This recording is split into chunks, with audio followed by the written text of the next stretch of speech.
Welcome to the NBA's greatest games. Today, we'll take you back into NBA history and relive one of the great matchups as it happened. Welcome to the Richfield Coliseum in Richfield, Ohio, the site of the 1981 NBA All-Star Game. Hi, everybody. I'm Gary Bender. There's excitement here in the state of Ohio as we come to this 31st annual Classic as we have the East going against the West. The East won last year in overtime, and they lead this series 19-11 as Coach Billy Cunningham of the Philadelphia 76ers would like to win his third time in as many outings in this Classic. On the other hand, John McLeod, the first time that he's had the opportunity to coach, and he, of course, will be directing the West All-Star. You speak of All-Star Classics. I have with me on this broadcast team 24 years of All-Star playoff experience between Rick Barry and Bill Russell. I wonder, you guys, is there anything special about playing in this kind of a game? Well, I'll tell you one thing, Gary. It's a situation where I know a lot of fellows for many years who played in the Western Conference were looking forward to the game like I was playing in the West most of the time, to have an opportunity to play with my peers and also to get a chance to play against them and see how well we as supposedly outstanding ball players could play without having been on the same team. But there are a lot of guys for many years in the East, Bill, that I know they looked forward to it for another reason. They got a chance to finally play with you instead of against you. Yeah, they got lucky. And, of course, I think we'd be lying if we said that every player came into this ball game with a gung-ho attitude about all-star competition. I think that that's really the truth, don't you, Bill? But they get wrapped up in it. Yeah, well, there are three different approaches. Some guys come here, this is the first chance that they really get to showcase what they can do. And then some guys are going to be free agents at the end of the year. It doesn't hurt to be here. But what happens, no matter what reason they get here, how blasé they can be about the game, once that game gets to going pretty good, and especially if it's very competitive, the juices get to flowing. And I know that I used to be kind of blasé about it. It didn't make me a difference. And I look up at about halfway through the game, and I'm playing so hard, and I said, I can't believe I'm doing this, you know. And so, all overall, you got to say that it's a thrill because you're playing with some great guys, and to see, you know, just how you can blend your skills. And you want to beat the other guys anyway. It's good for their souls. Well, let's have a chance now to meet the stars of both the West and the East, and we'll go back to Gary Bender. Welcome to the 31st annual NBA All-Star Game. Let's meet the teams. First, the Western Conference All-Stars. The head coach, making his first appearance in this Classic from the Phoenix Suns, John McLeod.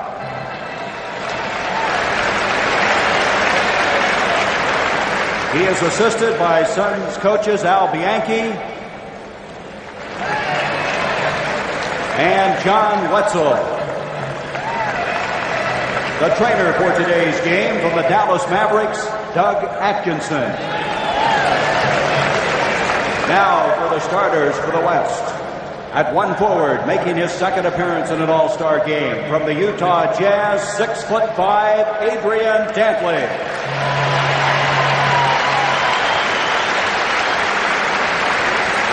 At the other forward, making his first start in his fourth appearance in this Classic, from the Phoenix Suns, 6'6", Walter Davis.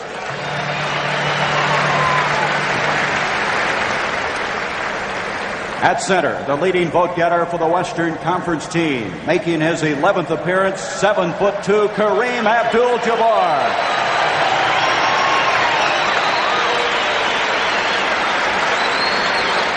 At one guard, last year's most valuable player from the San Antonio Spurs, 6'7", George Gervin.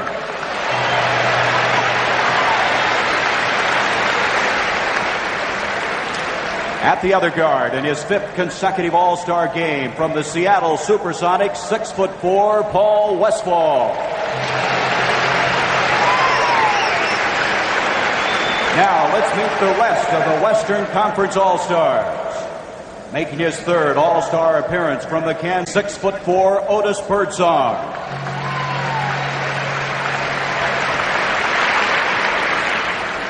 Also appearing in his third game from the Phoenix Suns, 6'4", Dennis Johnson.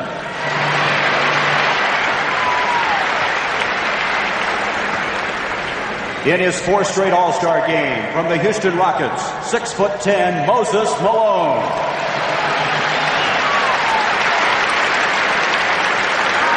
Making his second appearance in this classic from the Phoenix Suns, 6'7", Leonard Truck Robinson.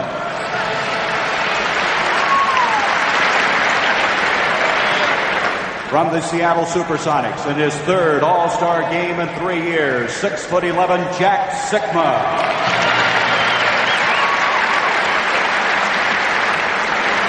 Representing the Los Angeles Lakers, his second time in the All-Star game, 6'6", Jamal Wilkes. Let's have a round of applause for the Western Conference All-Star.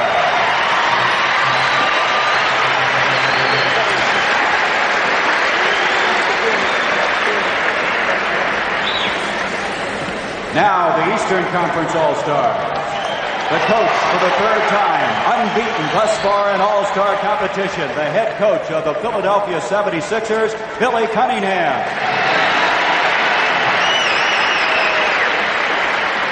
His assistants joining him from the 76ers, Jack McMahon and Chuck Daly. The trainer from the Cleveland Cavaliers, Paul Spicuzza.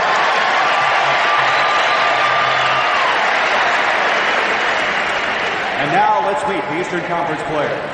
Starting at one forward, making his fifth straight appearance in an All-Star game, the top vote getter this year's balloting, the Dr. Julius Erving.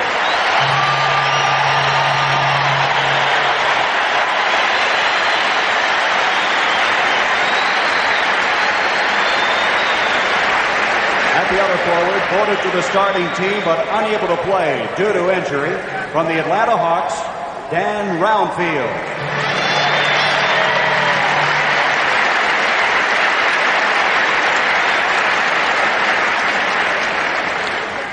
Starting in his place, making his second straight appearance in this classic, from the Boston Celtics, 6'9", Larry Bird.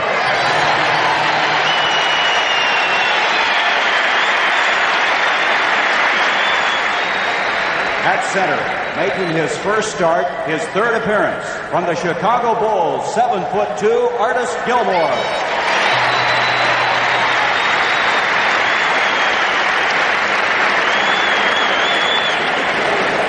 At one guard, a starter for the second straight year, from the Atlanta Hawks, 6'2", Eddie Johnson.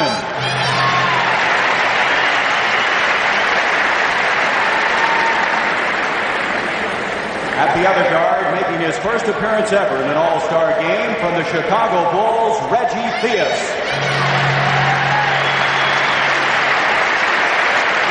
Now, let's meet the rest of the Eastern Conference team. In his second straight All-Star appearance, in his fifth overall, from the Boston Celtics, 6'1", Nate Tiny Archibald.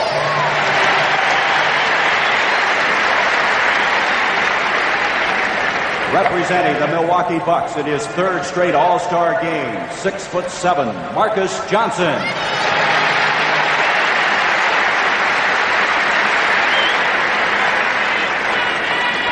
From the Philadelphia 76ers, in his third All-Star game, 6'9", Bobby Jones.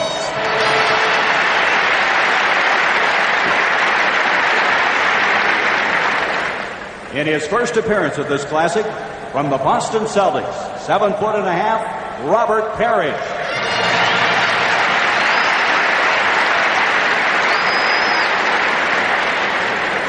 From the New York Knicks, in his second straight All-Star game, 6'5", Michael Ray Richardson. And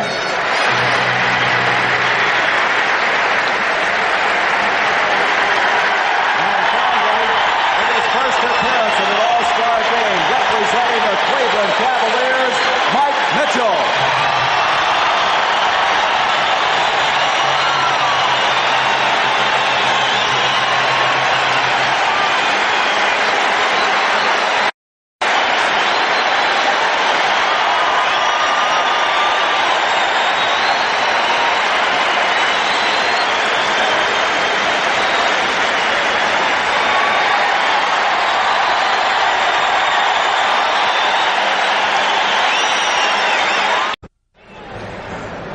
Kareem Abdul-Jabbar against Artis Gilmore as we start this game from the Richfield Coliseum. Glad to have you with us. This is Reggie Theus, his first All-Star appearance. He might be a little nervous in the early going. I think Russ jinxed him. He told me before the game, now's the time to show me, fella, and this is what he's showing him, kicking it out of bounds. Red Auerbach very high on Reggie Theus. Paul Westphal, he'll break it into Kareem. Kareem in his 11th appearance. Here's Westphal from outside, and Artis Gilmore brings it down. The Bulls really been rolling. They've won their last 6 in a row, and it's 500 now for the year. Eddie Johnson, his second straight start from the Atlanta Hawks with Westphal on him. He had 22 points last year. Here's the doctor from the corner. Rebound, cleared by Adrian Dantley. Here comes Walter Davis. Neither team able to get it to go. You can see Larry Bird has an elastic bandage on his left thigh. He has been hurting a little bit. With those two centers they got in there, you notice that most of the guys are pulled up and take a jump shot. What are you trying to say? Well, with guys like Gilmore and Kareem, it's not all that good idea to start off going in there. Get some of that nervous excitement out of you anyway. Here's Davis out to Kareem. Gilmore's going to let him have it. Here comes the move for the sky hook, but Darrell Garretson has spotted the foul. Artis Gilmore picking it up. Well, in that situation, you don't want to let Kareem go to his right, and Artis gave him a little running start that way, and you have to shade his right hand. Make him go to his left and beat you to his weakness. Not that he's that weak going left, of course. You like that lateral movement, that big guy on the other big guy? He got there in a hurry, didn't he? Dantley, the leading scorer in the NBA this year with a 31.7 average. Can't get it to go. Johnson to Bird, a little behind him. Eddie should have taken that in that time. He had a clear opening. The man was anticipating the play down on the baseline. The doctor was on the right-hand side there, and he threw the ball out of bounds. He had an opportunity to take it right to the basket. The defensive man on that play had committed going to the man coming on the wing. I would imagine that's some of the timing they've got to get down, not playing with each other during the course of the regular season. Here's Kareem. He's going to try the jumper. And followed up beautifully by Dantley, but he can't get it to go. Johnson brings it down. Up to Julius. Julius, the MVP in this Classic in 1977. Artis at 7'2" against another guy the same size, and he shot it over him. The East with a 4-0 lead. They won in overtime last year. One of the best games ever played in this All-Star Classic. Paul Westphal. Westphal hits his second opportunity from outside. West on the board.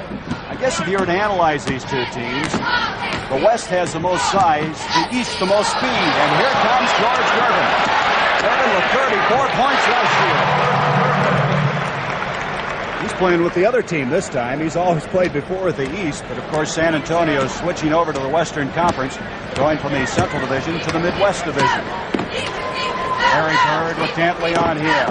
4-4 our score. Gilmore reaching in on him was Westphal. Johnson out to Theus. Bird, look at the good ball movement. 7 seconds on the shot clock. Now with 5, 4, 3, and inside a block by Kareem. It will be the East basketball. That's why Bill was saying you don't like to take it into the big guy too often, because that'll happen quite frequently against fellas like that. Here's Theus, and that should give him some confidence. Leading scorer for Chicago, averaging over 19 points a game. But now, so far, all they've been doing is really just feeling their way out, and everybody's kind of penetrated. That's why they're not shooting so well.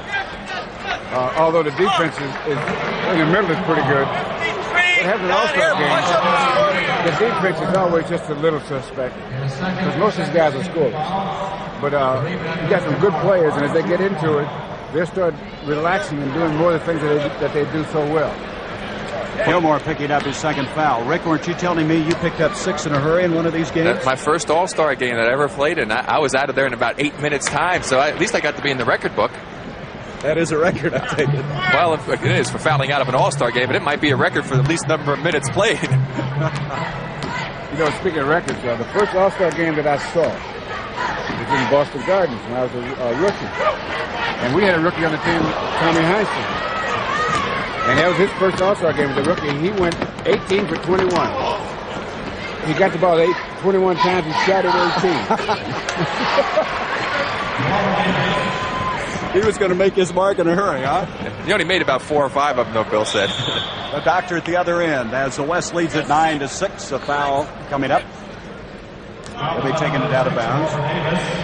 Davis picking up the personal foul. Davis actually this year has been playing guard for the Phoenix Suns, but When the ballots came out in August, he was listed as a forward. As an end result, he made the All-Star team at that position. Here's Eddie Johnson. Rebound, Dantley. Dantley at 6'5". What a year he's having for Utah. Bird trying to go for the steal. Davis, beautiful pass to Gervin. Look at the spin on the ball. That was beautiful body control. George, one of the smoothest players in the league, has tremendous control of his body, and he puts the ball up there with very, very good soft touch. There's a guy that went the other way. He started at forward and moved out to guard, and what a transition he has made. The leading scorer the last 3 years in the NBA. Theus. Oh, what a pass! Irving was so surprised he couldn't put it away. Gilmore to follow, and he's been fouled. But what a pass. Hey, Reggie showed me something to that one, Bill. You said to show you, pal. Let's take a look at this one. This is some pass by Reggie Theus. Here he goes. He sees the man. Look at this behind the back pass. Threads the needle, and the doctor, with those big hands, I can't believe he lost the basketball. Didn't get the dunk. Surprise, surprise. That was an outstanding.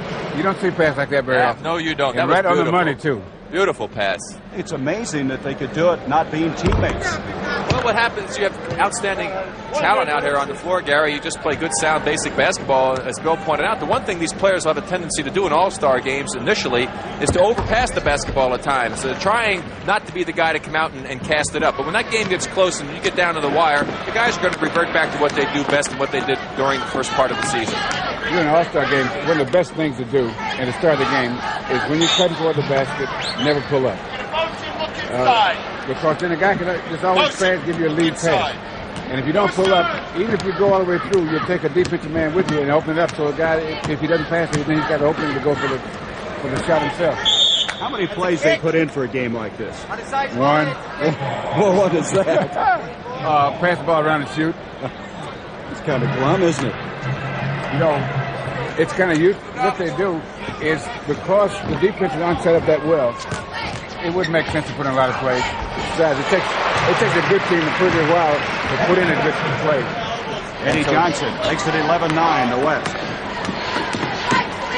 Paul Westphal, there he moves inside. Boy, he is good at that. He can use either hand just as effectively. Probably one of the best in the league using his right and left hand on the drive. 13-9. Got away, but it will be West basketball. Let's take a look at Westfall's last move coming down the middle. There you see he's able to go to his left. He loses Eddie Johnson a little bit. Takes it right into the basket. Artis, for some reason, backs off, Bill. And when he backed off, he gave Paul a chance to make it. He or at least intimidate him somewhat. He thought he was going to pass it. And he's already picked up 2 quick fouls. Here's Davis. Saves it out to Westfall. Look at Irving jump outside. Here's Dantley inside. Major league move. Well, Adrian, for his size, is probably one of the best players in the league, close to the basket on those particular type moves. He doesn't have a lot of height going for him, but great control in close to the basket. What he does so well is he gives you 2 moves at a time so that rhythmically, you got to be off rhythm, guard him, and that's how he gets shut off because he doesn't jump that high. But he makes sure the defensive man's out of rhythm with it so he can't block the shot. That's the second time Gilmore has gotten that left-handed hook to go for him. 15-11 the West. Here's Kareem. Oh, what a struggle between these 2 giants. Kareem, that skyhook, that's unstoppable at that range. 6-point lead for the West. Almost. Irving off to Reggie Theus. This guy, after that ball he lost early, now has gotten his confidence back. 17. Oh, that didn't bother him a whole lot. Look at Dantley at the other end. Dantley shooting 58% this year from the field. Oh, rejected by the doctor. I think you got that one, Bill. In your face. Little sandwich time. You have to bring something a little stronger than that. That's called intimidation. And you've been there, Bill. You've done that a couple of times. Westfall. 19-13. We're going to have a timeout. 5 minutes, 26 seconds to go in this first quarter. Both teams kind of getting their sea legs here, starting to put it all together. We're going to have quite a game. Stay with us at Richfield Coliseum.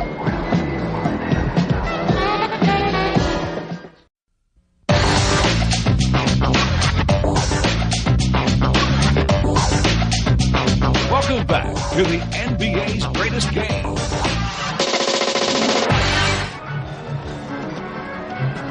With Rick Barry and Bill Russell, I'm Gary Bender. We have 3 minutes, 12 seconds to go in this first quarter. You know, it's interesting, the 2 MVPs in the 53 and the 54 All-Star game. When I was a kid in high school, George Mikan came out to California with the Lakers, and I had never seen a program. That was the first program I'd ever seen. And so I went, after the game, I went by the locker room. He stayed and talked to me for 15 minutes. You wanted to make a point about Larry Bird. You could see that angry bruise behind his knee. You're talking about playing hurt. Yes. You know, there's a difference between playing with pain and being injured. You see. Now, he's playing with pain because that's why he's got it wrapped like that. And these guys, all these guys play with these kind of things going on all the time. Now, there's other guys that get hurt and you can't play. But there's a difference between playing with pain and getting hurt. And I've heard all year long from you and Red how Larry's been under the weather, contributes, not feeling well. Well, you find most of the guys in this game now have to play with pain. Because there's all kinds of injuries you get. You get pulled muscles, that's almost common. You get bruises. And sometimes you get headaches. Get your bell rung a little bit when you're in there rebounding. And that'll give you a headache, too. 25-17, the West with the lead. Here's Bird playing with that leg. Not able to get it to go. Jamal Wilkes with his best average this year at 23 points a game. He has just silently been efficient. George Gervin takes it in. Rebound, Dantley, and there he's the smallest among them, has it rejected. And look at the hustle for this basketball. Boy, that's indicative of what these guys are trying to accomplish today. Well, there were three pretty good forwards there. Marcus Johnson, Larry Bird, and Jamal Wilkes. There you see, good hustle. Bird that time knocks the ball away from Jamal. There's Marcus Johnson and Bird going after it again, and it goes off of Bird out of bounds. Bobby Jones in the game now for the East team. There he is, number 24 in his third appearance. His first with the East. He played 2 years while with the Denver Nuggets. Westfall, he's forced out of bounds, and they're going to get it to the East. You know what happened? There used to be an old rule called forced out. And a lot of guys still play that, but in the NBA, they don't use that rule anymore. It's either travel or a foul. No such thing as forced out anymore. And so it's hard to have it to break, especially if you've been playing that way for half a lifetime. Something has to be called in that instance. He went over to the East, and then Westfall at the other end committed a foul. That's where we are now. Off it comes to Robert Parrish, who's checked in. Had it away. Bobby Jones tries to get it up. Here comes Walter Davis. Davis for the West. Up it comes George Gervin, and Gervin not able to get it going. Here's Parrish, who has come alive with the Boston Celtics this year after being traded over from Golden State. Archibald up to Johnson. He has a funny shot, doesn't he? But he gets it to go. He sticks his elbow out a little bit, but once he starts his motion towards the basket, he brings it back into the proper position, and he's quite accurate with it. 25-19, the West. Jamal Wilkes trying to feed his teammate Kareem. Instead puts it up. Parrish and Jabbar go up. Rebound Westfall, and he is good at that, isn't he? He's what they call a good garbage man inside. Well, he'll hang around. He's got pretty good jumping ability and pretty good size. And that play was made by Kareem, though, who tapped the ball and kept it alive from way out on the long rebound. 10 points now for Paul Westfall. 27-19 for the West. Eddie Johnson, baseline to Parrish. He faked Kareem up, and he's able to pick up the foul. You know, Kareem teaches a lot of children how to fake. You know what happens? If you're a guy that big, almost through your whole lifetime of playing, you're not used to having to fake because you can jump over guys. And then all of a sudden, you get out here with these guys, you're looking up. It's a different game, right? Oh, yeah. Then you learn how to fake and how to say, well, I better take this one out or I'll learn to pass. There's the guy we were talking about, Bill. He's put on the Celtic green and white, and he's a new man. He really has come into his own. You saw Michael Ray Richardson was the other player that came into the ball game, number 24 of the East, and he's having a fine year and one of the outstanding lead point guards in basketball today. Richardson leading the league in steals as he did a year ago. Well, a guy like Robert Parrish, that system that they use in Boston is so versatile. They can bring out the very best in him. And he has to do different things than he did at Golden State. And it actually helped him, although he had a tremendous amount of talent all the time. He was an excellent player. But the team he's with now, they showcase him just a little bit better. But he played very well at Golden State. Marcus Johnson from the Milwaukee Bucks with the rebound. Off to Bobby Jones. They're trying to get their running game going. They're trying to cut it to 4, and Parrish does. And all of a sudden now the East has started to make a move. 27-23 with 27 seconds to go in this first quarter. That's what the East feels they have to do. Billy Cunningham says we've got to use our speed. Moses Malone out to Davis. Follow inside. Excellent effort by Malone, who always works hard, and there's a good example of it. Rebound after Michael Ray. Richardson kick by Westfall. One of the reasons they're going to call the foul. No, new 24-second. They call the kick. And one of the reasons the West is ahead, they managed to get 9 baskets inside that 12-foot area we've talked about in our telecast. And as a result, they've gotten inside the defense and they're scoring easier baskets. There's a three-point possibility as we end this first quarter of play. So the West, who got off very effectively early in this game, find themselves now with their lead cut to 4 points.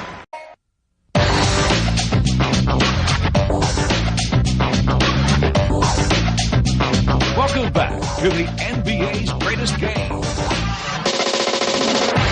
There's Jack Sikma coming in, this young man from the Seattle Supersonics having his best year. And, of course, he's playing a strong forward. He plays the center for the Sonics. Came into the league as a forward. Here he is playing forward in the All-Star game with Moses Malone in the center position. That's something they hope to do, is load up a little bit in that forward wall, use some of their strength to go against the speed of the East. Moses Malone up to Dennis Johnson, who's checked in for the Phoenix Suns. Nice high archer. Can't get it. Archibald almost ran over Daryl Garrettson. There's Richardson trying to pass to Bobby Jones. Sikma brings it out. Off to Otis Birdsong. Birdsong of the Kansas City Kings. And from the side, Chuck Robinson from Phoenix. Bobby Jones off to Archibald. A lot of changes now in that West lineup. Bobby Jones. Michael Ray chases it down, but he went out of bounds. It will be the West ball. Interesting, during the timeout, John McLeod talking to his team. We were able to hear him, and he told Moses to come up high and clear it out so that Truck and Jack can get down low. Now, that's something that Moses doesn't do very often with the Houston Rockets. And, Bill, you and I agree on that's one of the reasons why the Rockets aren't a better team, because he's always in there jamming things up underneath the basket. Malone, the Birdsong, rebound, Marcus Johnson. Well, the air's kind of thin out there past the foul line for the big guys.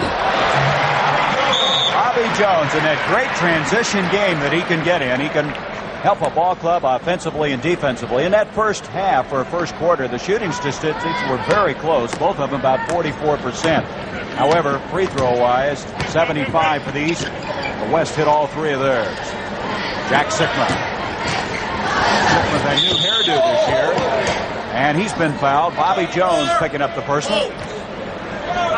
Sikma is the guy who started out his rookie years as forwards, been moved to center, but he can swing back out to that forward spot very effectively.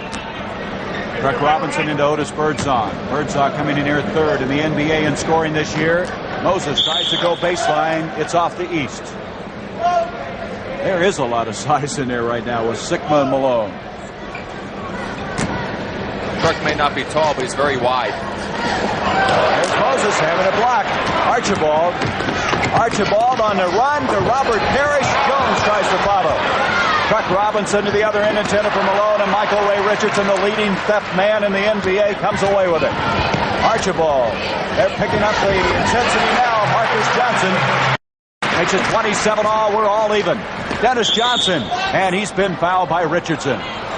It looks like the East team's getting that fast break in high gear. They've had a lot of opportunities. They just cashed in on that last one. They missed a few other ones, but they're really starting to roll down that court. There's Richardson with the foul. We'll keep you abreast of who's coming into this ball game. Familiarize you with all 11 All-Stars on both teams. Johnson in there now with Moses Malone, Chuck Robinson, Otis Birdsong, and Jack Sikma. The East, after that timeout, remained relatively the same with Marcus Johnson, Richardson, Robert Parrish, Nate Archibald, and Bobby Jones. John McLeod said he would try to play all 11 players equally in this game. Well, that always works until you get a close ball game, and then you put the guys out there you think can win for you. Parrish making a move, and we have a loose ball. 24 with a hard head check before the shot. That's Moses Malone. Do you know I had to coach an All-Star game once? How did you do? Red Auerbach got thrown out. That was the game in '67 at the Cow Palace. I remember that one. Now, wait a minute. What's this? Yeah. The coach got thrown out. He got thrown out about 20 times that year, and the 21st time he got thrown out of the All-Star game in the first quarter. That was in '67 at the Cow Palace, San Francisco. Only time they've ever thrown a coach out of the All-Star game. Well, you must have been upset about something.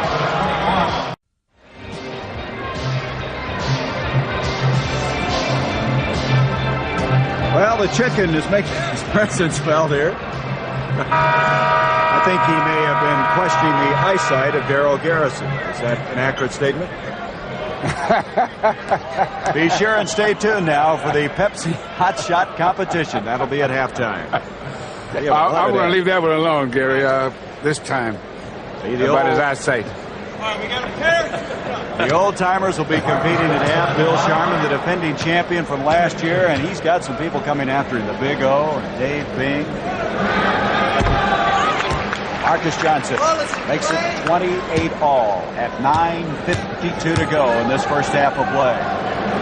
Halftime will be introducing you to the all-time NBA team. Lots happening at halftime. Dennis Johnson off to Otis Birdsong. Birdsong has been slowed this year with a knee. Truck Robinson picked up by Marcus Johnson. Backdoor, Moses Malone, and he took that one in. Said, block this one, will you? When you get Moses that close to the basket, he's virtually unstoppable. He's got tremendous quickness down close to the basket. That's one of the reasons he's such a great offensive rebounder. Very difficult to box him off. He's leading the NBA in rebounds this year. Bobby Jones, left-handed shot, and that basket's going to count. Well, we talked about Westfall. Good use of the left hand in close to the basket as a guard. As a forward, Bobby Jones, perhaps one of the best.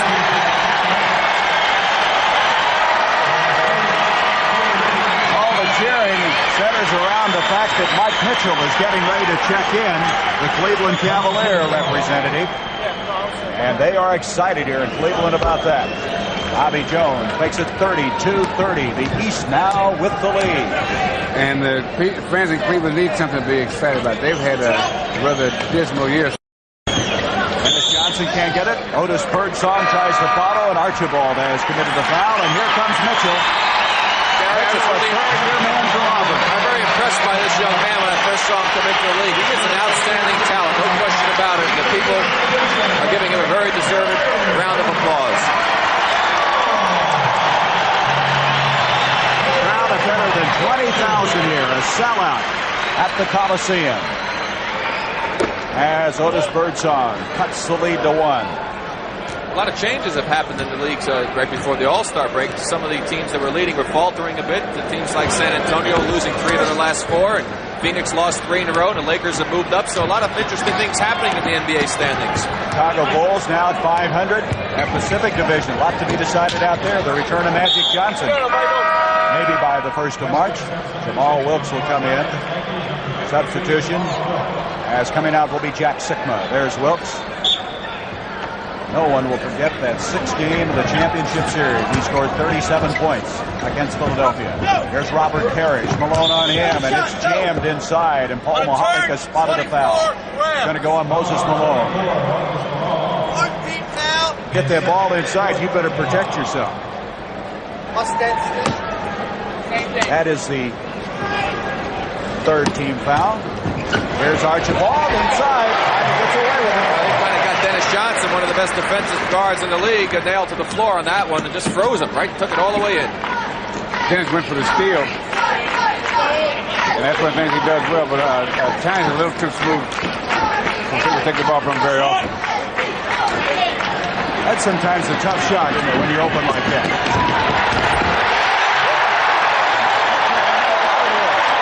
Ball hits Archibald, but he gets it anyway.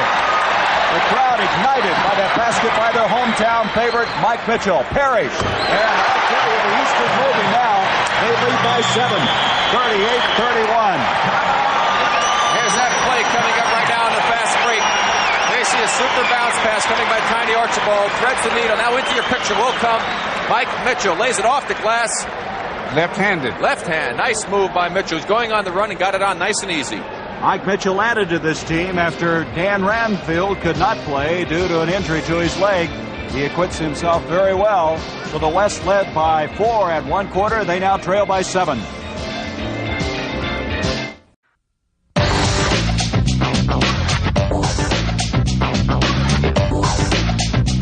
Welcome back to the NBA's greatest game.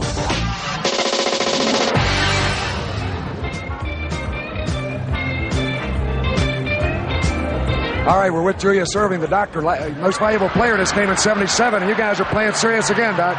Oh, it's a serious game. Everybody's come prepared to play. We were a little slow getting started. with this lineup we have out here right now, they're doing a good job. They got us the lead back, so we'll see if we can hold it before the half. How about your Philadelphia team? Are you going to beat Boston out going to the wire for the playoffs? We got 4 more games with them, so a lot of people say you can flip a coin right now, but I think we can get stronger because we got more rested players. Okay, Doc, good luck. All right. Back to you, Gary.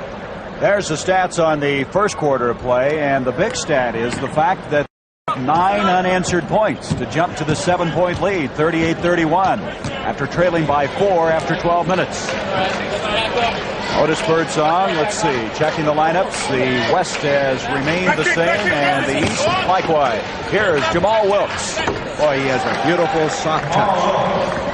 That's only the second basket that the West team has scored so far in this quarter. They've only got 5 points so far with 7.5 minutes to go.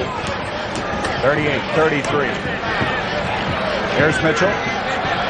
Mitchell up to Tiny Archibald. Archibald has played in 5 of these classics. The last 2 of the Boston Celtics. Inside, Perry. What happened in that one is Moses Malone jumped out on the switch, took the man. Dennis Johnson went with him. That left Parrish wide open on that play.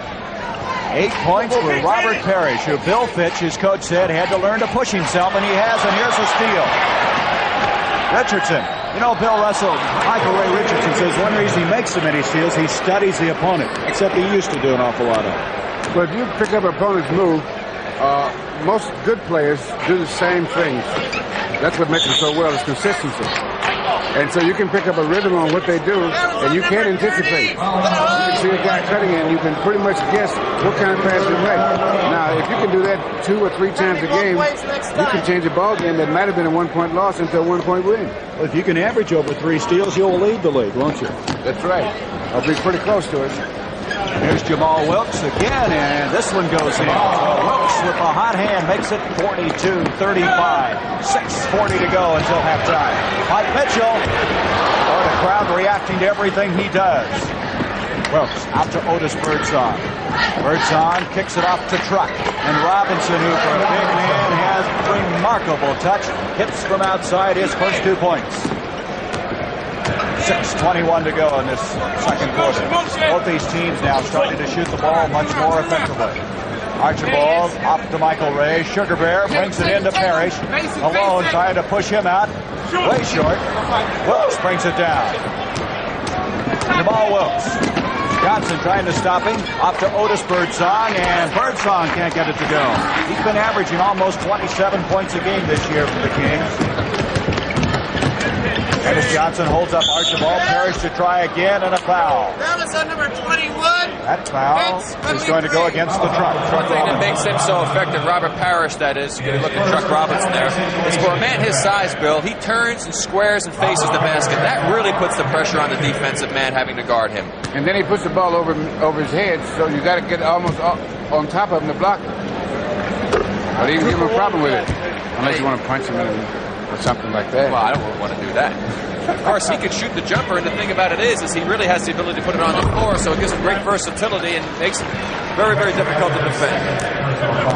10 points for Parrish, who, by the way, is shooting 56% from the field this year. That's 8th best in the NBA. So he's had good shot selection this year for the Celtics. Dennis Johnson. Dennis Johnson had a good all-star game last year. Came on very strong late in the game. Had 19 points in 20 minutes. Archibald up to Richardson, back to Tiny. There's Johnson. Finally got one. And he got his hand in the one before that also. He turned it into a basket, so he wasn't about to let Tiny get the best of him that time. Well, Dennis Johnson's been the top vote getter in the NBA all-defensive team the last 2 years, and there's a reason. You just saw it. He really works out there. There he is, pressuring Archibald again. 44-41, the East of the league. Archibald tries to shake Johnson off, and a foul is spotted by Gerald Garrettson. Well beyond Dennis Johnson is Jack Sikba now checking in. There he is. You know, I played with a guy, Casey Jones, that played defense like that. And you have no idea how much that helps the front line to have a guard out there that's harassing either their best shooter or their ball handler, because it makes it easier to play defense, because they don't give the guards a chance to make that perfect pass. And so if you got a guy that's a good shooter and he has to struggle to get the ball, you know, and then he gets it out of step or behind him or in front of him because the guard's putting pressure on him to make that pass, that really helps. You don't want to let those guys get comfortable out there. Right, and if you got a guard that can put pressure on their front line, that makes it so much easier to play defense under the basket and on the baseline. Dr. Julius Irving is in, and Jack Sikma with that very, very unusual. Has his first 2 points of the afternoon, 45-43. Almost unblockable, the Sikma shot, unless you're right up on him. Parrish takes Moses in. What a move! And he's battling with Sikma. Malone comes away with it. Parrish looked like a pretzel that time when he went up in the air. Jamal Wilkes up to Otis Birdsong. Birdsong brings it out to Sikma. Dennis Johnson shakes loose, and Johnson hits 2 in a row. Johnson with 5 points, and it's all even, 45 all. 4:12 to go till halftime. Boy, this is shaping up to be a dandy. Here's Archibald. Jamal Wilkes with a good position underneath the boards. Off it comes to Johnson, Jack Sikma. Now the West starting to run a little bit. Broken up this time on the doctor. Now watch this. And a foul. Almost got the shot to go. They tried to take the foul so the Doc couldn't go in and get a dunk, and he almost made it with the circus shot. Let's take a look at it right here. Well, here we're going to see the play. Dennis Johnson gets the ball to Jack. Jack could have hit him right back with a bounce pass. He didn't get it, and there's knocked away by Mitchell. Now here comes the Doctor on the move. Now watch the foul. Jamal's going to grab him so he doesn't get a chance. There he goes, underhand, little roll with the right hand. Almost goes for the Doctor. Great play. East, West, 45 all.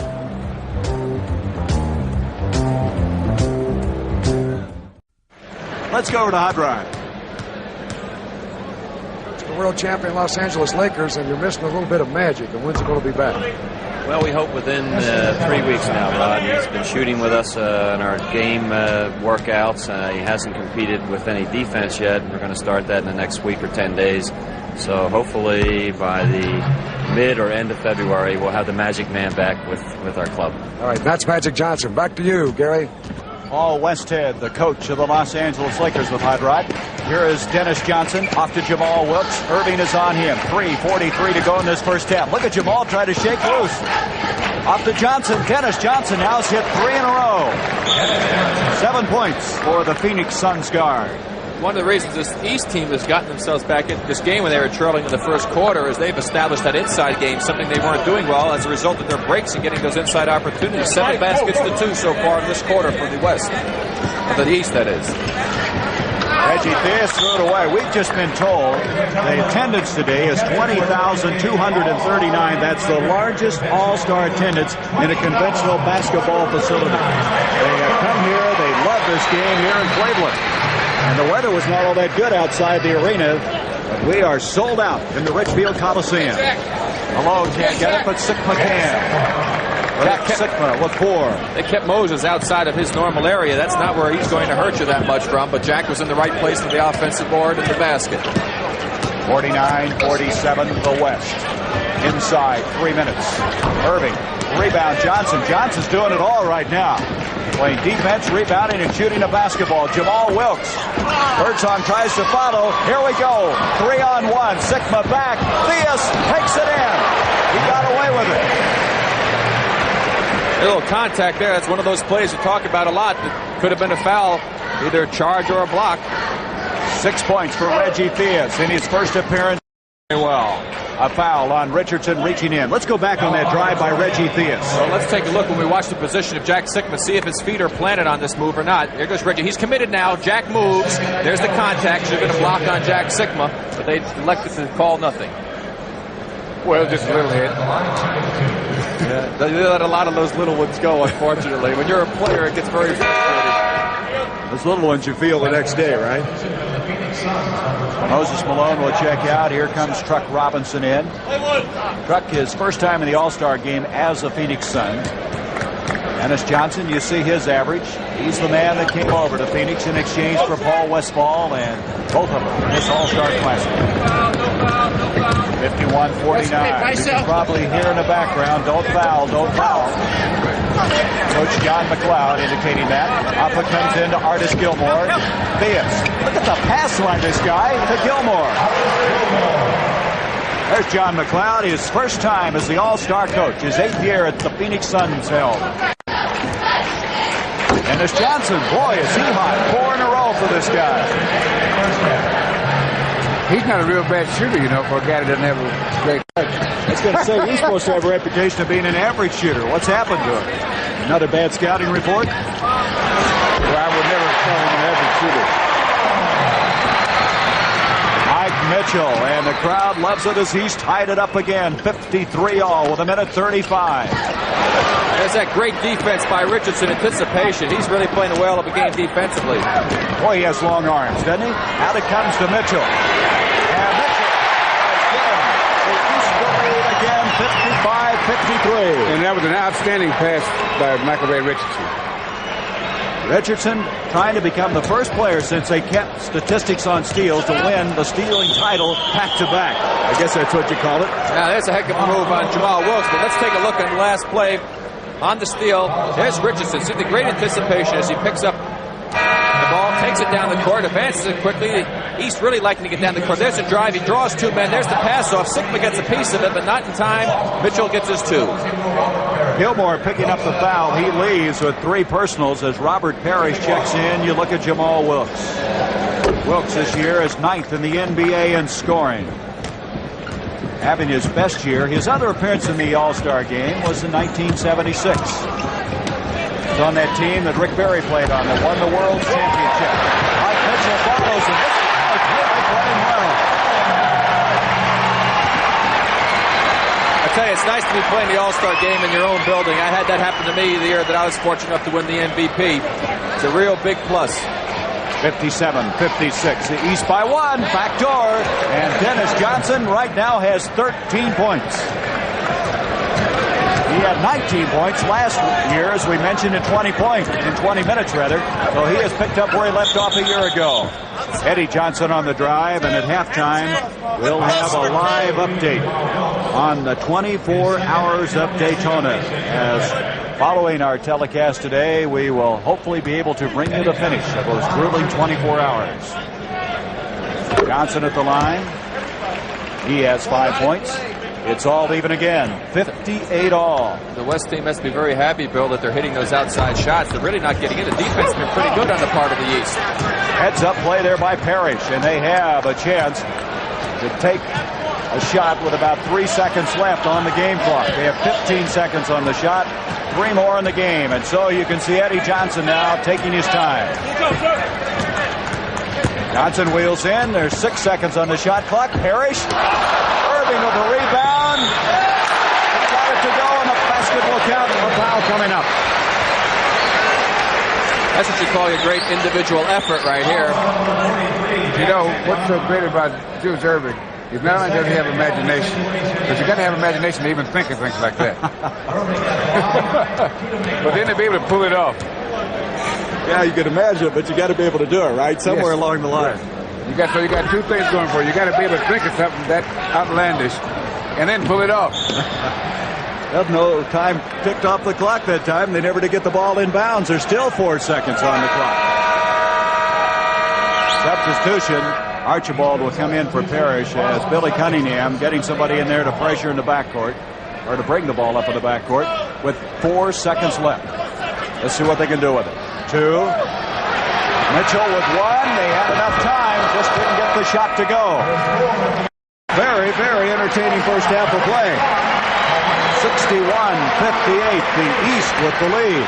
A real defensive struggle. Exactly. That's what you usually find in All-Star games. You got too much offensive power out there.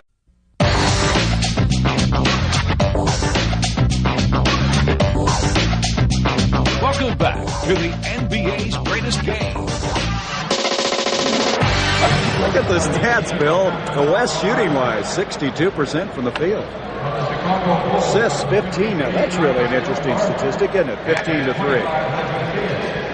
Especially since, well, that's the East there ahead. That's the team that's ahead with the 15 assists. Well, they got that fast break running for them and really executing quite well. The West team, as you pointed out, stayed in the ball game only because of the fact they were hitting those outside jump shots. The inside game was dominated in the second quarter by the East team. They wound up with 14 inside baskets and actually 18 inside baskets, 12 in the second quarter, and that's why they had the lead. Those 9 straight unanswered points. That's where this game started to pivot around. There's a 4-point lead for the West after one quarter, and now a 61-58 advantage at halftime for the East. Now let's check the starting lineups. The guy who had a hot hand in the first half, Dennis Johnson, will start the second half. Here's Otis Birdsong going into the dressing room. Trying to get an update on that. I think it's the lower back. That's what it looks like. He's been having a little trouble already. As far as the East is concerned, they're opening with the same five that started the ball game. But the West, a couple of changes. Sigma's in there, Wilkes is in there, Truck Robinson, Dennis Johnson. A drive by Eddie Johnson and a foul coming up. Well, you go with your hot hand. In that first half, Dennis Johnson hit 5 of 7 from the field. Larry Bird inbounds it.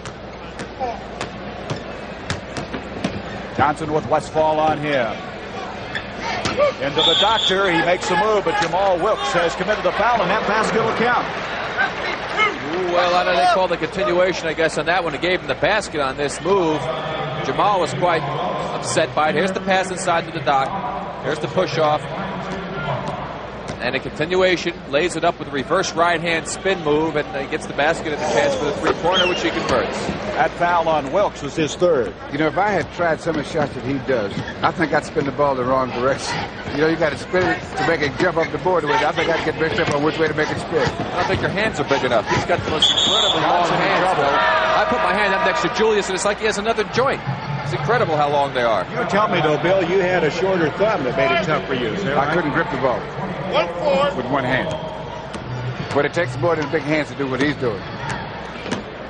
Eddie Johnson driving in. Westfall tries to stop him to Gilmore, and hardest with that left-hand stop shot. Now, that's what we call a real high-percentage shot. You get a lot of those, and you're going to stay in the ball game. You lead the league. You know, he is leading the league in field goal percentage, shooting 67%, and those are the kind of shots he's been taking as Truck Robinson hits one. Let's go to Hot Rod for an update on Otis Birdsong. Gary, the report from the bench is he was not feeling well when he came into this game. Slight touch of the flu, and he has stomach cramps. Nothing real serious, but maybe he'll be back. All right. Hey, Hot Rod, it may not be serious to you, but I think he's trying a little serious. It's easy for him to say. He doesn't have the cramps.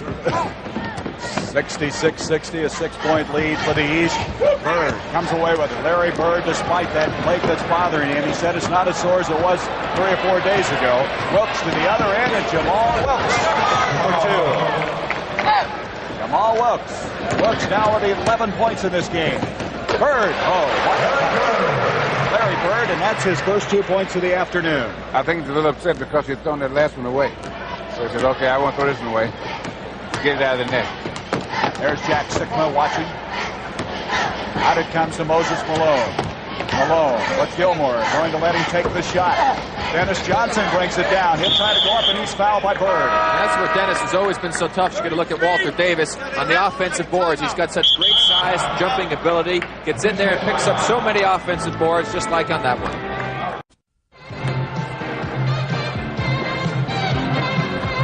Don't forget, immediately following this, we'll be going to the finish of the 24 Hours of Daytona. John McLeod looking on. That Adrian Smith thing, did you see that a while ago, the score in that game, 137-94? It wasn't very close, was it? Well, that's why I fouled out in 8 minutes in that game, so I didn't have to sit through the humiliation of it. In 1966. Well, that's how I was telling Rick, that's how the East got ahead. They just got him out of there, right? Who are the officials in that game? Couple guys from the East. Dennis Johnson with 14 points. I remember in that game, they called an offensive foul, said that I pushed Chamberlain out of the way in the drive. I said, hey, I could use all my strength with 2 arms, and I couldn't push him out of the way. 68-64. You know, the next time that we have a look at the MVP, we'll see a familiar face on the screen. 1967 MVP was Mr. Barry. Here's Reggie Theus. I've watched this game. Kareem Abdul-Jabbar watching as Theus now with 8 points. 70-64, the East of the lead. 9.5 minutes to go. Gilmore goes down, as does Malone. No damage, I guess. Well, you can't hurt those big guys. You know, they push and shove. I'd hate to be underneath all that. Jamal Wilkes on the drive and a foul, and another body hits the deck. I heard a Skillmore about Kill Julius going for the block on that play, but you said there's no contact in the middle. You wonder why those 2 big guys fell down on the ground. No, here's Moses. Giving it up to Jamal. He makes the drive. Now here comes Hardis over to go make the block. Now watch out. The guy that gets the worst is Julius. Look at this. Take that, Julius. Guess who had the foul, too? Chilius. Here's Truck Robinson, batted away. Quick hands by the doctor. Dr. Reggie Theus. Oh, wrong side. Had the right idea, but Wilkes comes away with it. Dennis Johnson broken up by Theus, and here's Eddie Johnson. Eddie Johnson, boy, that's a power move. I'll tell you one thing, the selection of the passes on that particular exchange was not exactly the best. You know, Eddie Johnson's so fast that you can't set up to play defense on him. You're just trying to keep up. You know, I noticed on that break there, those two guys are pretty fast. They never had a chance to set up because he's so fast. They were just trying to keep up. Went right by him. Hubie Brown said he's a thoroughbred. The way he can run out there. I think that shows what you were just saying. They got it into Wilkes, but can he get it by Gilmore? He cannot.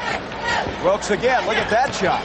Tipped up by Malone. Here's what Malone does. He'll just battle you to death in there, won't he? I'm going to tell you one thing. He was intimidated, Jamal. He just threw it up and said, boy, go over this guy, will you please? That's what big guys do for the little forwards to come in there. They got to have been in there in the first place. Hey, listen, one thing I tell you, when I had to play against this guy, Gary, I used to say, hey, I'm going to take it into him every time because I figure if he blocked the first two, the percentages definitely swung in my favor because he was good, but he didn't block everything.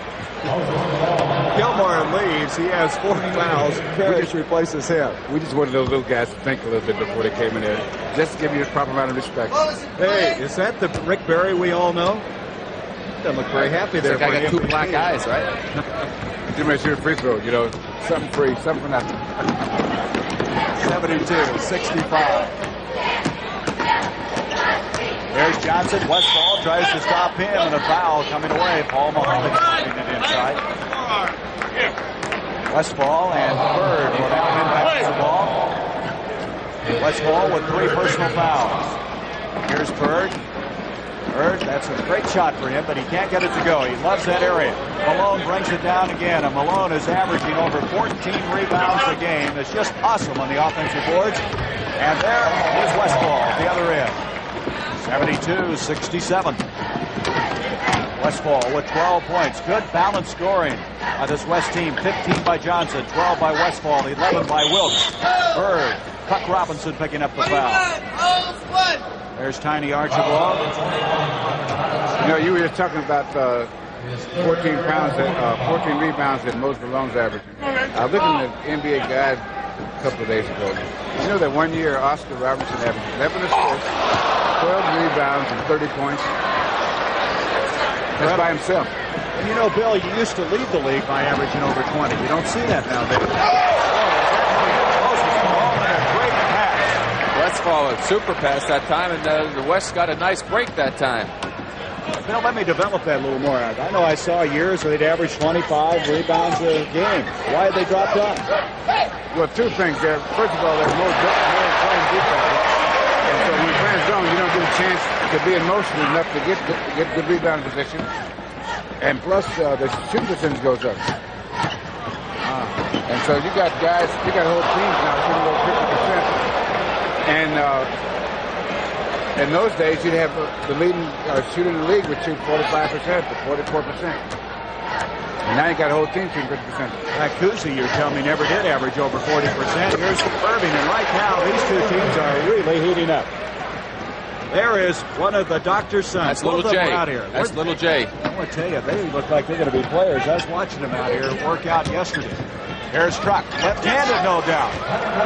It's kind of a page off of some other players' book there. But the real good players should be able to shoot with either hand, especially not necessarily long jump shots, but around the basket you should be able to shoot equally well with either hand. And that just comes from practice. Theus hanged around. Parrish comes up. Parrish, Theus both battling. Robert Parrish to try again, and Bird almost had offensive interference. He should have. Here's Dennis Johnson. Westfall wide open. Rebound Parrish. How quickly he got down to the other end on that play. Eddie Johnson. Pass broken up. Look at the hustle by Paul Westfall, and this game has really picked up. Both these teams going after the ball. Some excellent shooting in this 3rd quarter of play. There's a good play. Pass out by Parrish. Fast break opportunity. Eddie Johnson taking it down the floor, making the pass over to Theus. Theus tries to make the bounce pass into the layup, and there's Westfall with great hustle to knock it away. A 3-point lead for the East.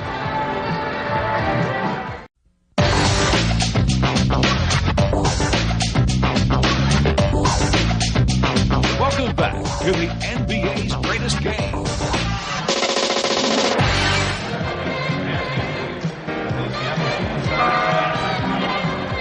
the chicken having a good time. He was out there dancing with the girls a while ago. Everyone enjoying this game. 6:11 to go in the third quarter. 3-point lead for the East. Robert Parrish. Rebound by Kareem was checked in. Also coming in is George Gervin, Walter Davis, Adrian Dantley, and Jack Sikma. All of those coming in for John McLeod's West team. Here's Dantley, who started the ball game, hasn't been in since. Sikma fakes Bird up, off to Dantley, and that was an excellent play, goaltending against Perry. That was excellent team play, and that's a good example of what good basketball players will do. They're not familiar with one another, but they just did basic things. Good pump fake, drive in, man picks you up, drop it to the open man. Nice basketball. 4 points for Dantley. Larry Bird gets it inside. Back out to Bird over Jack Sikma. Sikma might have hurt that shot a little bit. He got up high on it as Gervin comes down to the rebound. You see now that Davis is playing a guard. He came in as the forward on the All-Star team. Now they have him out at a guard with George Gervin. As Dantley can't get it. Got out by Bird. Archibald Parrish. Parrish hustling down. Robert, in his philosophy, playing against Kareem, even when they have the regular season competition, says that he feels he can beat Kareem down the floor and get opportunities. That's a great example of it right there. It's kind of a Boston Celtic tradition, isn't it? Especially when we got those big guys, you better do something. There's Dantley, and now Dantley's picked up 2 field goals in a hurry. Well, what happened there, the defensive man went to double-team Kareem, a little guard. That was silly. He held it up over his head. He was out of the play. His man cut to the basket, got the pass for the layup. It's a 1-point game. The East with that 1-point lead. Tiny with Walter Davis on him. He gets off a remarkable pass to Eddie Johnson. But credit Eddie Johnson on that play. Great penetration by Tiny, but if Eddie wasn't smart enough to get himself to that open area, Tiny would have had no one to pass it to. 9 points for Johnson. With Johnson and Archibald, they really have some speed at that guard spot now. Gervin out to Sikma. Johnson giving chase. Walter Davis with Marcus Johnson up in his face. Gervin tries to follow Kareem.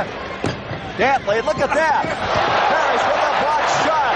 Up it comes to Eddie Johnson. That's because Robert Parrish kept that ball in play when he made the block. He didn't swat it out of bounds. Bill, take a look at this block. Well, we got the end of the play. We missed the block. Here's the layup by Johnson. The other end on the live action. Kareem is fouled as he goes inside.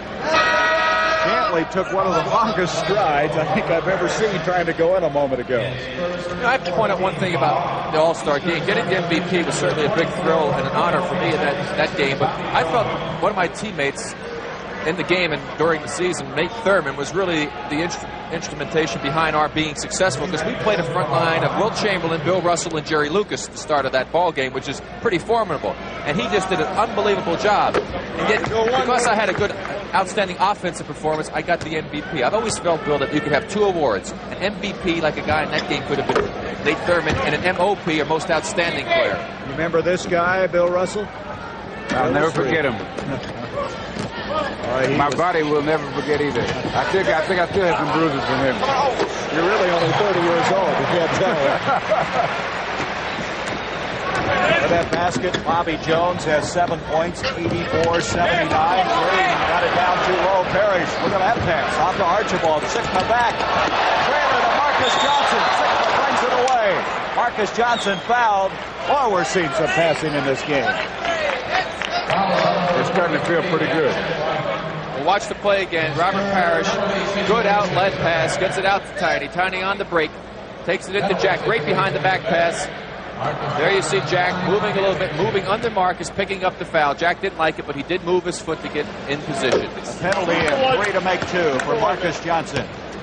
Johnson coming into this game averaging over 21 points a game. That's 12th best in the NBA. He was a starter the last 2 years in this All-Star Classic. 3rd straight appearance.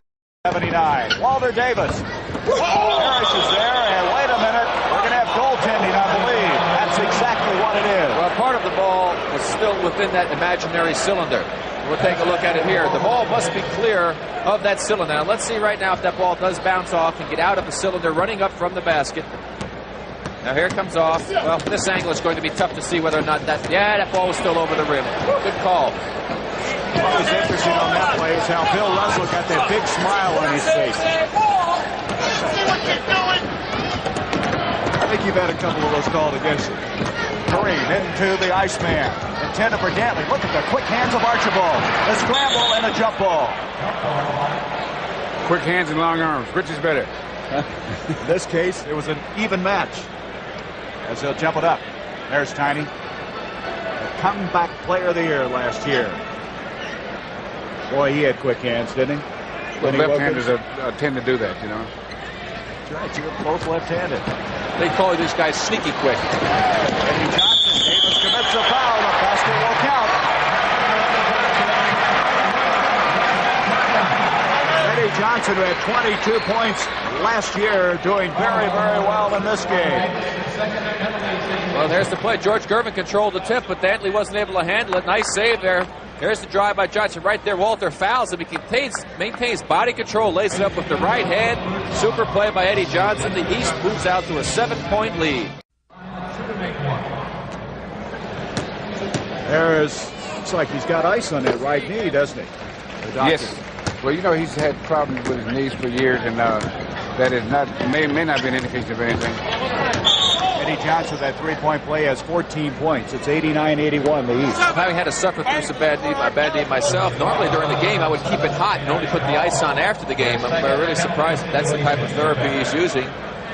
Using the ice instead of the heat. Braces, didn't he, for quite a while, and then he discarded them last year. And, of course, hasn't played with them this year. George Gervin at the line. Last year, the MVP in this classic, 34 points.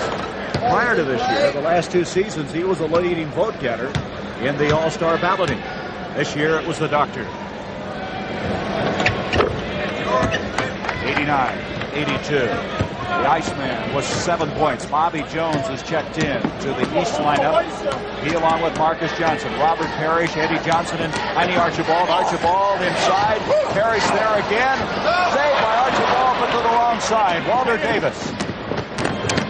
Marcus Johnson on him. Dantley, Sikma with the open shot.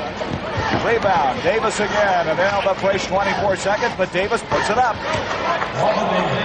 Davis with 6 points for the afternoon. Davis in his first start as an All-Star. Archibald. Bobby Jones. Davis again. He's all over the place. Walter Davis backing in. Beautiful pass to Dantley, but he's got to bring it out with Parrish on him. Sikma up to Gervin and a foul. 24. George Gervin guilty of the foul. Offensive foul.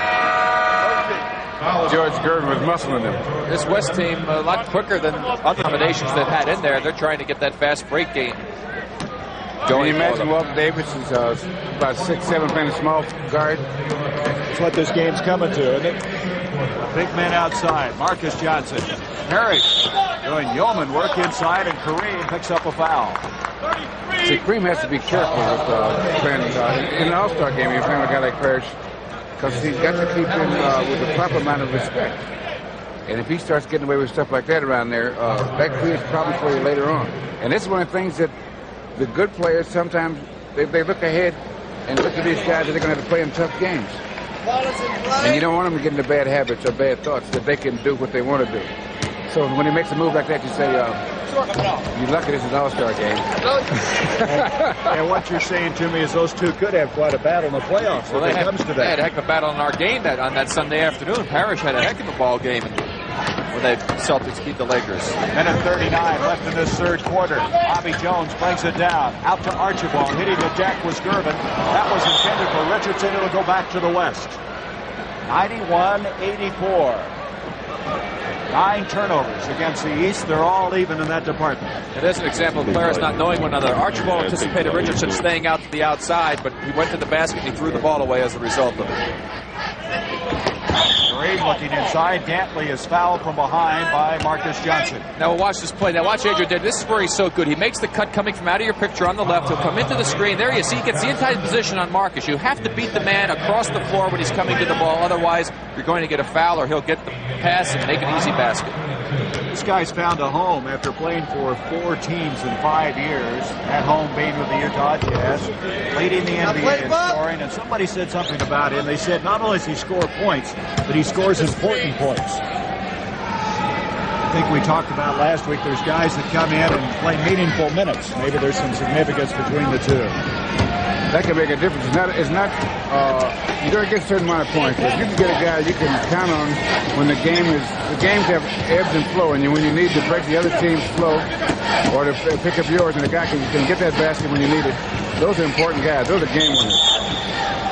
Richardson is fouled by George Sherman, trying to stay with this man from the University of Montana. That's 3 fouls on George. Richardson to the line.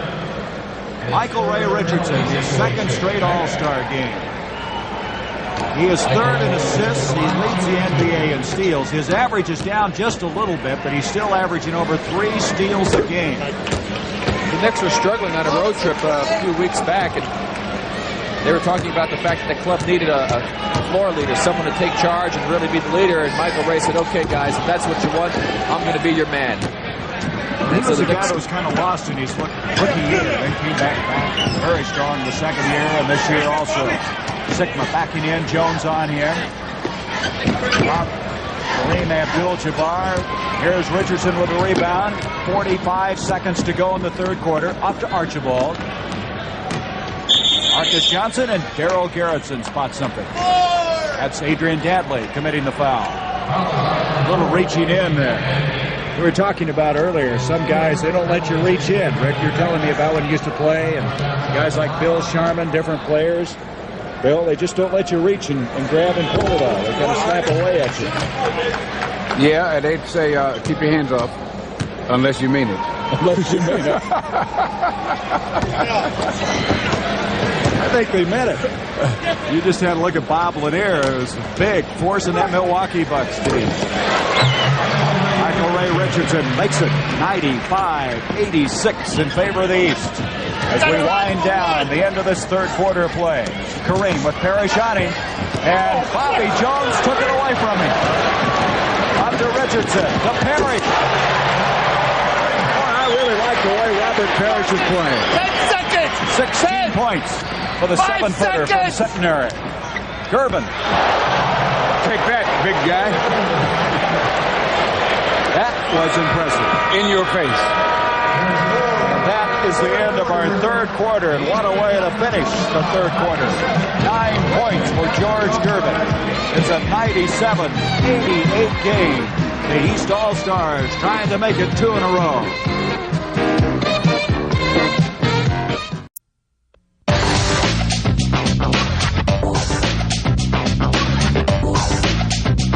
Welcome back to the NBA's greatest game.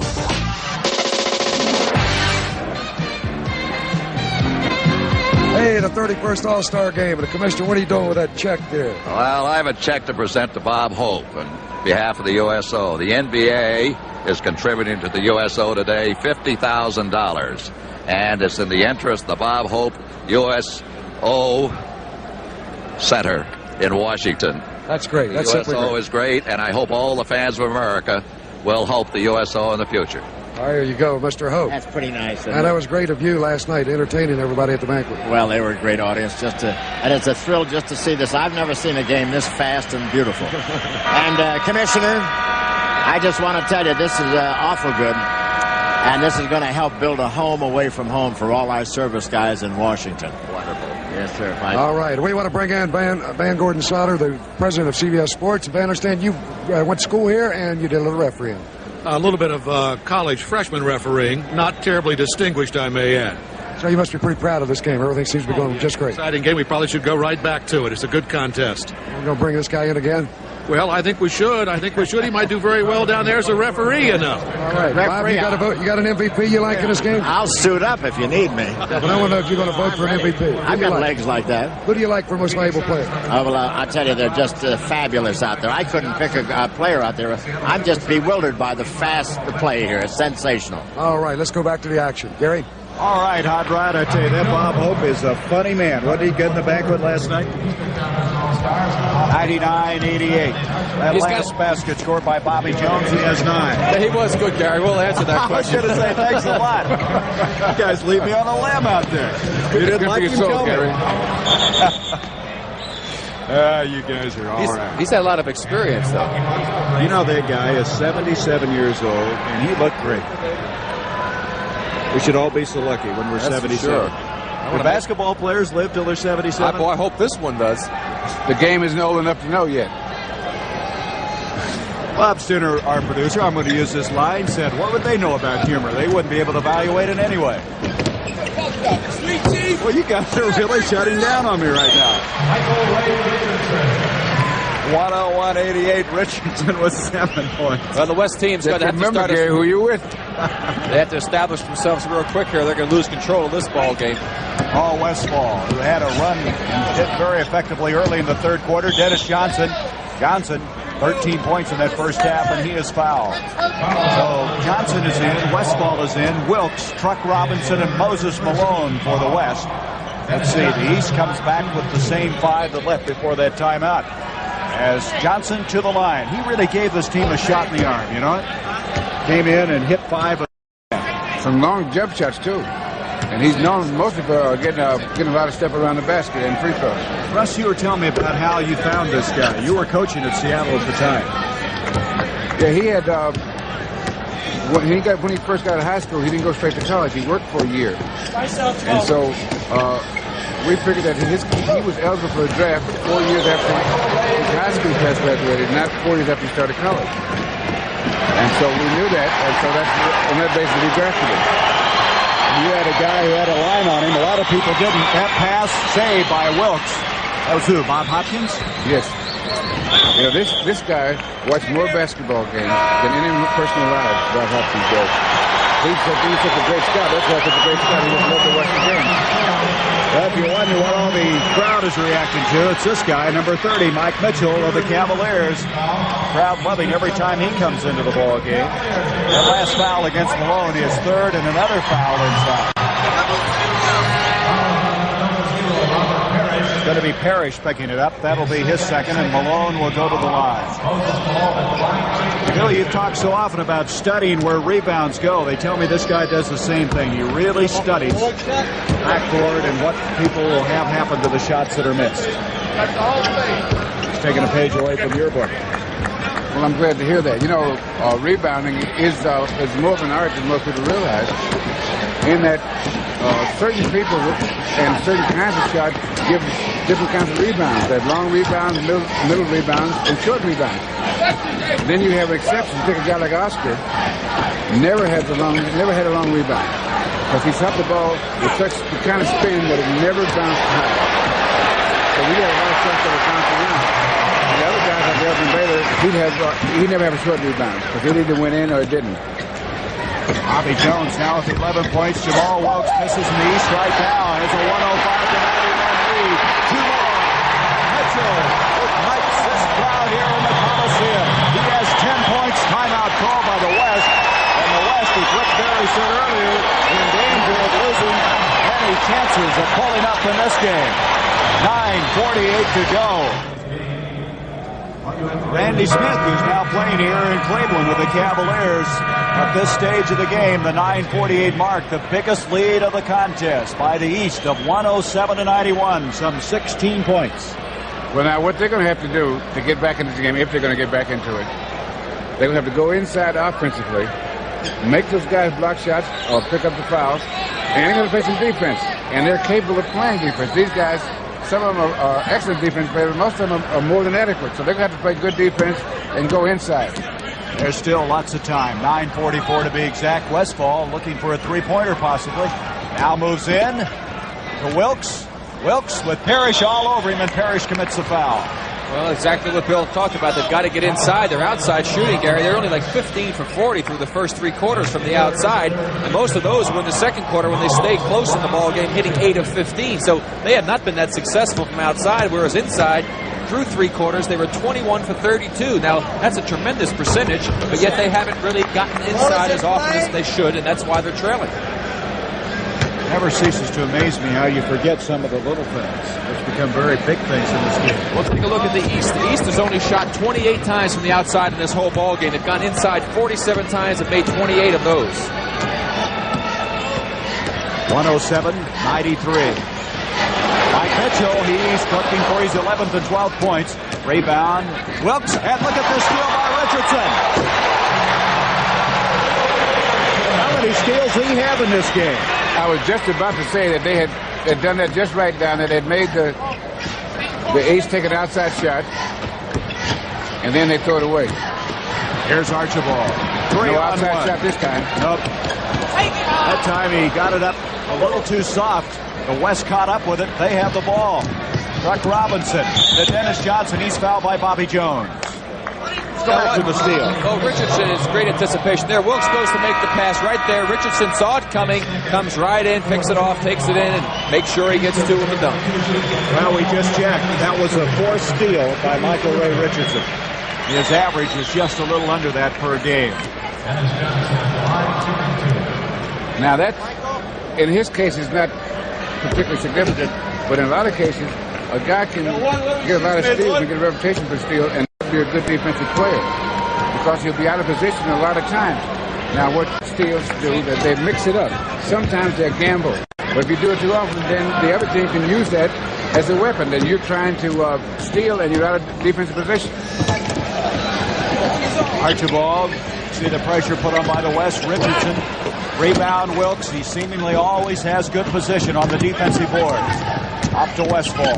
Westfall uses a pick, and I mean he got a pick from Malone and hit that rainbow shot. Well, he had a rainbow because Robert Parrish is right in his face, and he still has managed to get it in the basket.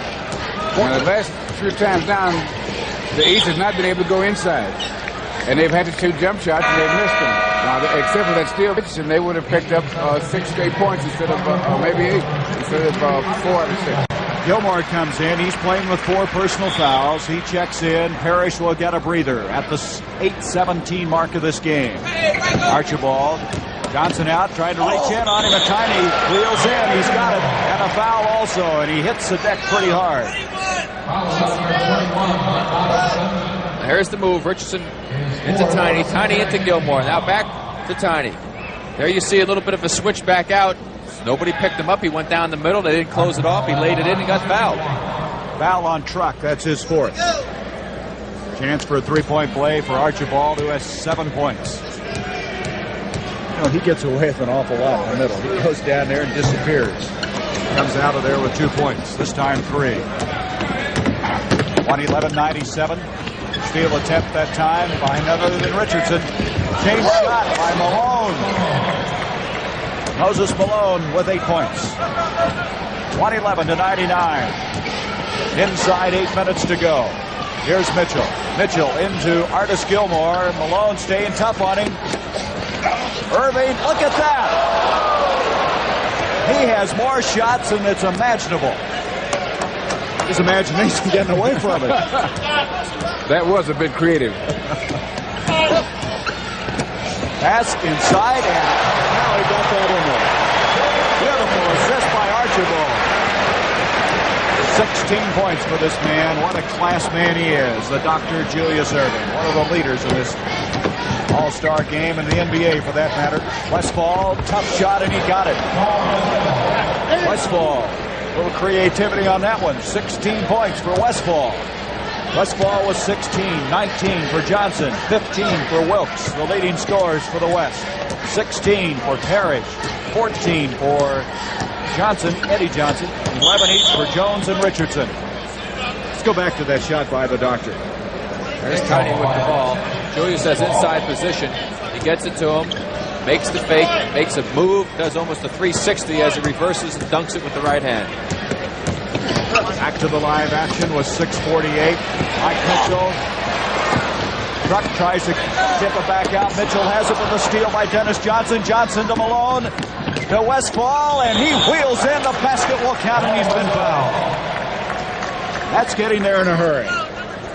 And they're back in this ball game because they, since we said that they were going to have to go inside, they've only taken inside shots. Now here goes Westfall. He got that step and a half. He had been committed. There's the foul.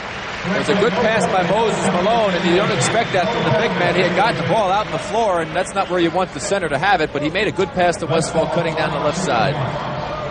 Westfall with 18, a chance for a three-pointer. It's 113-103, and you get within 10 points. That's the range you got to have as you approach this time of the game.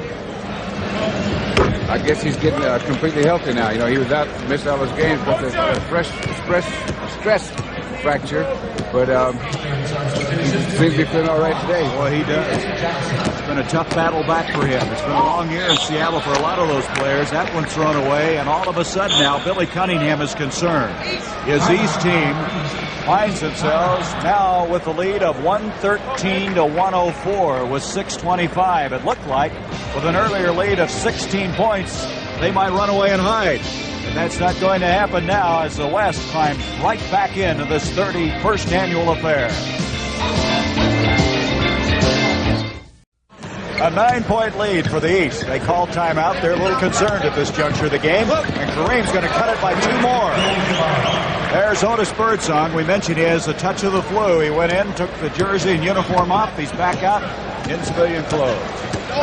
Otis told me to tell you that it's more than a touch. More than a touch. It's enough to get him out of the game anyway. That's 7 straight points by that West team to get back in it. Interesting enough, Rick, earlier was the other way around. East had 9 unanswered points early in the ball game, and now tables are reversed a little bit. Sigma picking up the foul. That's his fourth. And Mike Mitchell will go to the line.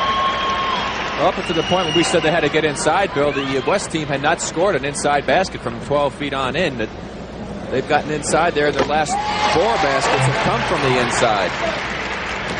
You know, the remarkable thing about this guy, he was a college teammate of Eddie Johnson's at Auburn. What a college team they had in that Southeast Conference. 12 points for Mitchell. He has done well before his hometown fans.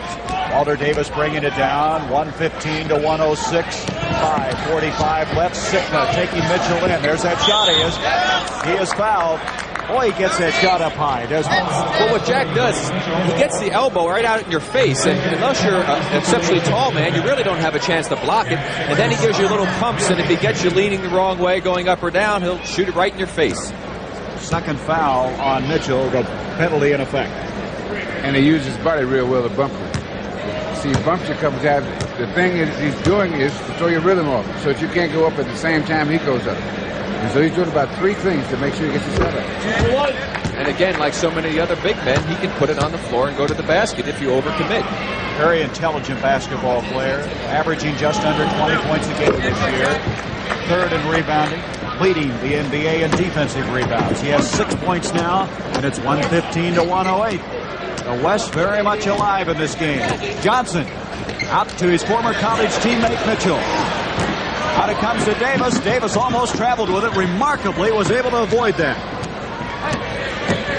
Richardson after him to George Gervin. Important trip down the floor for the West. Gervin can't get it to go. Artis Gilmore brings it away. Off to Richardson. Richardson with 4 steals. He's been one of the outstanding performers this afternoon. Now to slow it down a little. 13 seconds on the shot clock. 5 minutes left in the game. Wide open. Gilmore tries to follow, and it is hectic in there. That was just bad defense on the part of the West team that time. Allow Eddie Johnson to go from all the way outside to the basket. People lost sight of where the ball was, and as a result, nobody was in position to help. East will play it in. Richardson brings it into the doctor. Julius can't get it. Look at Kareem kind of push up that time on Gilmore. Well, Gilmore's kind of holding just a little bit. Walter Davis, nice shot. Very difficult shot. 115 to 110. Game Davis with 8 points. We're going to have quite a finish. Johnson with Davis. So. Afraid so.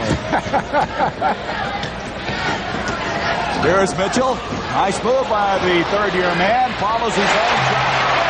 This guy belongs in the All-Star game. Last minute addition when Roundfield could not play.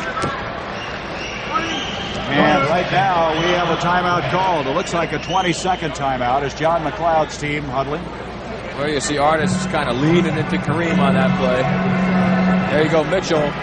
Misses the shot, comes right back, hustles, shoots a jump hook over Jack Sigma for 2 points. Mitchell's 10th in the NBA in scoring. That's what it is, a 20-second timeout. Used to be called an injury timeout. In this case, it was taken for that reason. Well, they found out they had to change the name of it because they found out these guys can play basketball, but they cannot act. This guy can act, though. Well, I want to check out your movie and see if you can act. That's how I know. That's how I know they can't act. That's how I know. It looked like you might be able to. That's all you got. On Bobby Jones coming in. Mike Mitchell checks out. West with the basketball. Kareem trying to find room. There's no place to put up that hook. Walter Davis hits it, though. And all of a sudden now it's 117 to 112, and Davis has 10. And he has really come on in the second half after scoring only 2 in the first half. Richardson put Gervin on him. He shovels it to the wrong side to Davis. Davis on the foot race comes away with it. Doctor was after him all the way. A chance now to really whittle it down. Davis, he is fouled by the Doctor. I don't know why Walter was trying to do what he did. There were 4 defensive men down under the basketball, and yet he was going to try and drive around Julius. He would have just driven into Artis Gilmore, and would have driven into Bobby Jones and a couple other people. Had nowhere to go on that play. Well, maybe he figures once he gets inside, either he can draw a foul or pass one of the other guys filling in the space when the guys converge on it. Well, he did get the foul, so he got a break there.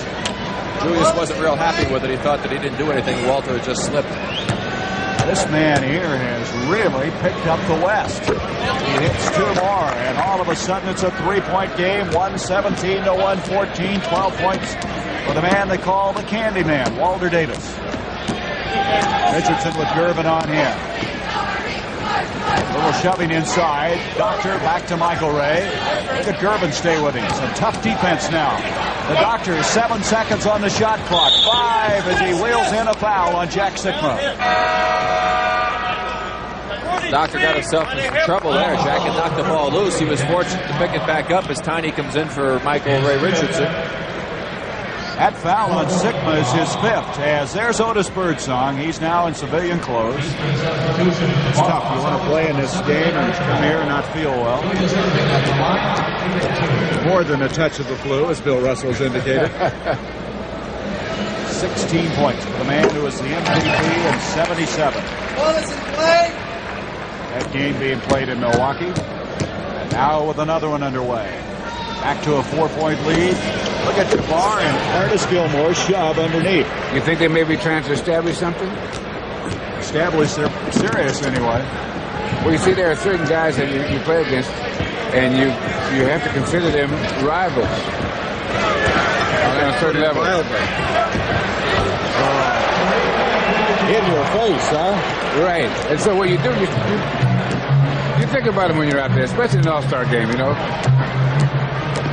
13 points for Kareem. He went over 25,000 points this year in his career. The Tiny faking Davis up. 7 seconds on the shot clock. 5, 4, 3, 2. They didn't get the shot off. Gervin comes up with a steal. They can turn it at 1 point, huh? Yep. 2:40 left. Off it comes to Kareem. Oh, if they shoot the 3-pointer, they can tie it up.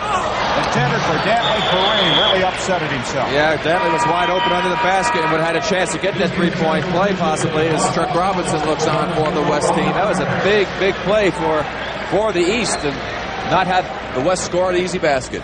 We'll have later today the Peyton Crosby Pro-Am. They've had some rain problems out there, but they will continue their coverage. And, of course, we hope to catch the finish the 24 Hours of Daytona.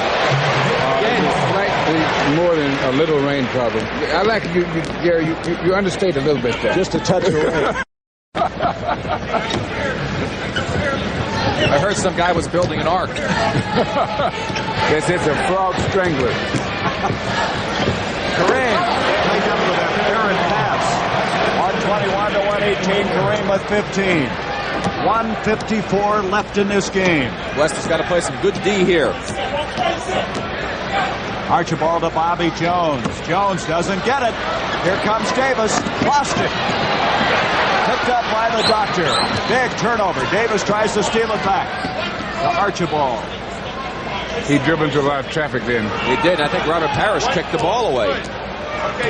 But there was no call. Billy Cunningham now standing up, trying to slow it down a little bit. Bobby Jones misses again. That's Bobby Jones, a pretty good player usually. That's 2 bad shots he's taken in this situation, I feel. Davis to Sikma. Kareem was too far in. No, he got pushed the rest of the way. Bobby Jones just went right underneath him. They didn't call a foul there either. Not Bobby Jones. He wouldn't do that. Yeah, Bobby would. He's one of those silent assassins. They call him a choir boy in sneakers. Here's Archibald. Jones again. Look at Bobby Jones. He's taking over right now. He's the most mild-mannered man on this field. I thought, or on this field. The ticket report, as West has now called timeout. That was another bad shot that Tiny took there, Bill. That's one of the East has gotten himself into trouble because of his shot selection. Well, what they're doing, they're setting up, and the West is camping. Well, they're playing an out-and-out zone right now. That's right. That's basically it's a slumping man-to-man or a zone, and they've been shooting the outside shots. They're missing it, giving the West a chance. That's it. 48 seconds to go. 3-point difference. Walter Davis. Bobby Jones again asserting himself. Right away to Eddie Johnson. Big basket for the East. Well, now they've got to go for a three-pointer. That last one was not a three-pointer by Walter. I don't think he should have taken it if it's not going to be in that three-point range. Broken up from behind by Eddie Johnson. It'll be the West basketball. 34 seconds left. Watch the lob. You heard Protect that. underneath. Billy Cunningham yelling, watch the lob. George Gervin bat away, retains it. Two-pointer. 123 to 120, a three-point game with 27 seconds. Still have a chance. Have to stop him from scoring, get it back. No fouls in this situation. They should not foul. They'll get the ball back. They call timeout to get a chance for a three-pointer to tie if they stop him. 15 seconds left in the game. 7 seconds on the shot clock. 3 different between game and shot clock. Parrish out of bounds. It's a West ball with 4 seconds. Now they can set up a three-point play and tie this and send it into overtime. Well, with another timeout called, the West mapping last-second strategy. You see the vital statistics on your screen.